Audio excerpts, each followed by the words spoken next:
অন্তরটা নরম হয়, মনে করবেন যদি আপনার দিলটা নরম হয়, মনে করবেন আপনার কলবের ভিতরেই আল্লাহর বসত ভিটা রয়েছে। কারণ আল্লাহ তো বলছেন কুলুবুল মুমিনুনা আরশুল্লাহ, মুমিনের অন্তরেই হলো আল্লাহর আরশ। একটু পানি লাগবে। মুমিনের অন্তরটাকে আল্লাহ তাআলা আরশ বানায় দিয়েছেন।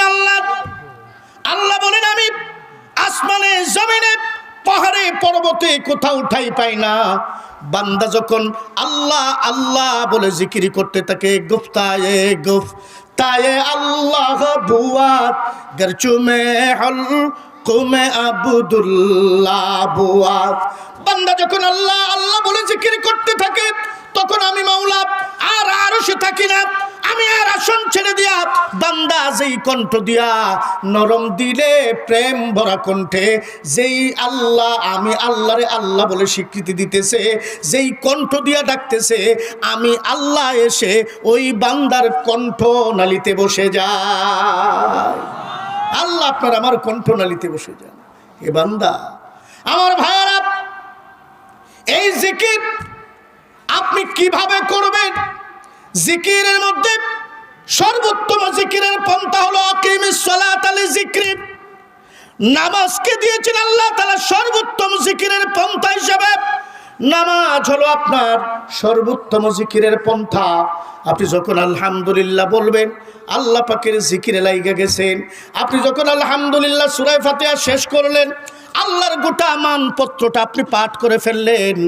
আল্লাহ তাআলার মানপত্র পাঠ করার পরে আপনি যখন সূরাগুলি তেলাওয়াত করতেছেন আর আল্লাহর কাছে আপনি আপনার অন্তরের চাওয়া চাইতেছেন, আমার আল্লাহ ডাক দিয়া বলেন, বান্দা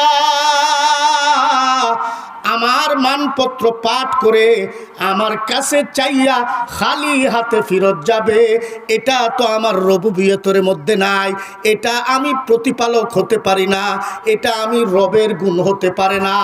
আমি আল্লাহর গোলামি করেছ, রব্বে করিমের রুবুবিয়তের সুবহানা রাব্বিয়াল আযীম বলে স্বীকৃতি দিয়েছ, রব্বানা লাকাল হামদ বলে স্বীকৃতি দিয়েছ, রব্বিয়াল আ'লা বলে স্বীকৃতি দিয়েছ।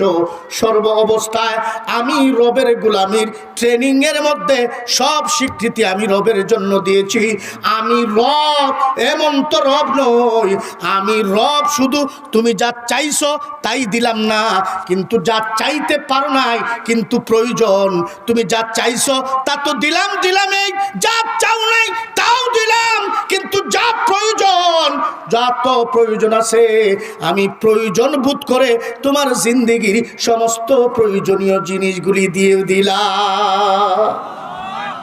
আমার ভাইয়েরা, সেই আল্লাহ তাআলা মুমিনের গুণের মধ্যে বলতেছেন, মুমিন তো তারা যারা আল্লাহ পাকের জিকির হওয়ার সঙ্গে সঙ্গে, আল্লাহর স্মরণ হওয়ার সঙ্গে সঙ্গে আর কোনো দোকানপাটে বসে থাকতে পারে না, আর কোনো বিবির প্রেমে বাচ্চার প্রেমে থাকতে পারে না, আর কোনো বন্ধু বান্ধবের প্রেমে থাকতে পারে না।